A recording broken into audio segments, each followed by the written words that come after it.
না, মুভি করার কখনোই আমার ইচ্ছা ছিল না। শুধুমাত্র শাকিব খানের মুভিজের যদি অফার আসে আমি ওটাই করব, এছাড়া করব না।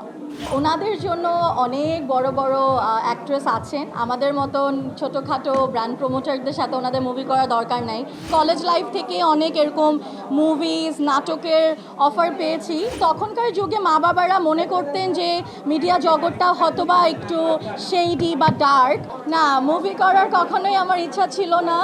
আমি যে সেক্টরে আছি I think I am very happy, এবং আমি এই সেক্টরটাকেই আরও আমার কাজটাকে আরও বেটার করতে চাই এভরিডে। সে আমাকে প্রত্যেকটা আমাদের স্পেশাল ওকেশনে উই অলওয়েজ প্রেফার গোল্ড, তো আমাকে অলওয়েজ গোল্ড আর ডায়মন্ড এই টাইপেরই গিফট দেয়। কারণ আমার কাছে মনে হয় গোল্ড আর ডায়মন্ড সবচেয়ে সুন্দর একটা গিফট ফর আ উইমেন। তো আমি সবসময় অ্যানিভার্সারি, বার্থডে, এনিথিং আমি সবসময় গোল্ড আর ডায়মন্ডই নিই। মজার কথা হচ্ছে ইউনিভার্সিটি কলেজ লাইফ থেকে অনেক এরকম মুভিজ নাটকের অফার পেয়েছি, বাট আমার আম্মু আব্বু কখনো আমাকে আসলে এগুলো অ্যালাউ করতো না। আমি আরও অনেক আগের কথা বলছি, বাট মজার কথা এই জন্য বলছি, যখন আমি সোশ্যাল মিডিয়াতে এসেছি সেটা আমার আম্মুই বলেছে লাইভ প্রমোশনটা করতে, যে এই এই এই কাজটা তুমি সুন্দর করে করতে পারবা, বিকজ আপনারা সবাই আমি যেভাবে কথা বলি আপনারা অনেক লাইক করেন। তো এই যে এটার জন্য মনে হয় আমি এখন এখানে। আর অ্যাকচুয়ালি ওই যে আমার মাথায় ঢুকিয়ে দিয়েছে নাটক মুভি করতে পারবা না, তো আমার আসলে কখনোভাবে ইন্টারেস্ট জাগে নাই। বাট দেন এগেন যদি আমি ভালো অফার পাই মেবি আমি থিঙ্ক করে দেখবো, বাট আমার আসলে ওরকম ইচ্ছা নাই বা ডেসপারেট হয়ে যায় নাই যে আমি মুভিজে যাব। তখনকার যুগে মা বাবারা মনে করতেন যে মিডিয়া জগৎটা হয়তোবা একটু শেডি বা ডার্ক, যার কারণে মোস্টলি যেত না। তো বাট আমরা যখন আসলে সোশ্যাল মিডিয়াতে আসলাম আমরা দেখলাম আমাদের ইন্ডাস্ট্রিটা খুবই সুন্দর, খুবই আমি বলবো খুবই ভালো। হতে পারে দু একটা আপনারা দেখেন, বাট আমাদের এমনি ইন্ডাস্ট্রিটা খুবই ক্লিন। তো আমি আমার ইন্ডাস্ট্রিকে খুবই রেসপেক্ট করি, পছন্দ করি।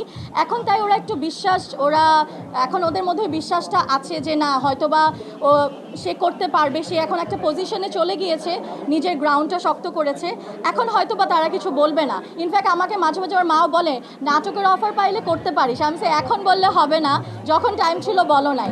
বাট দেন এগেন অসুবিধা নাই, টাইম পড়ে আছে, করা যাবে। আপনারা সবাই আমাকে দেখলে কেন জানি শাকিব খানের কোয়েশ্চেনটা করবেন, আমি জানি না কী পান এটাতে। বাট আগেন এইটা আমি লাস্ট ইন্টারভিউতেও বলেছি, শুধুমাত্র শাকিব খানের মুভিজের যদি অফার আসে আমি ওটাই করব, এছাড়া করব না। ওইটাই আমি আসলে মুভিজে কোনো ইন্টারেস্ট আমার নাই বা ওরকম আসলে ইন্টারেস্ট নেই।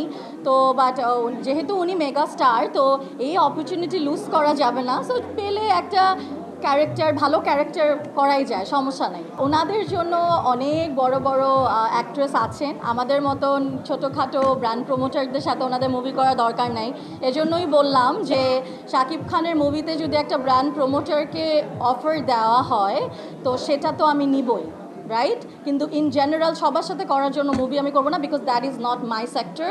আমি আমার সেক্টরে আই ফিল লাইক আমি অনেক রেসপেক্টেড, অনেক ভালো পজিশনে আছি এবং আমি এখানেই থাকতে চাই। বাট ওটা একটা করা যায় যদি ভালো অফার আসে, ওয়াই নট, ওরকম আর কি। গিফট পেতে কার না ভালো লাগে, আমার গিফট পেতে আর আমি অনেক গিফটস পাই। আমি আমার ক্লায়েন্টসদের থেকে, আমার আব্বু আম্মু, আমার মা আমার হাজব্যান্ড, আমার ফ্যামিলি থেকে আমি অনেক গিফটস পাই, পেতে ভালোই লাগে এবং অবশ্যই আমি তাদের গিফট দিই। এখন আমি তো ওরকম মানুষ না গিফট দিব ভিডিও করে ছেড়ে দিব, সেটা আমার মধ্যে নাই। তো মানুষ এটা বলেছে যে কাউকে কিছু দিলে সেটা যাতে ডান হাতের কথা বাম হাতে যেন না জানে, এটা তো আপনারা সবাই জানেন। তো অবশ্যই আমি গিফট দিলে আমি সেটা ভিডিও করে দেখাবো না। তো হ্যাঁ, সবাই আমার থেকে অনেক গিফটসই পায়, বাট তারা যদি ভিডিও করে দ্যাটস ডিফারেন্ট কেস। বাট আমি একজনকে গিফট দিচ্ছি সেটা ভিডিও করবো না অবশ্যই।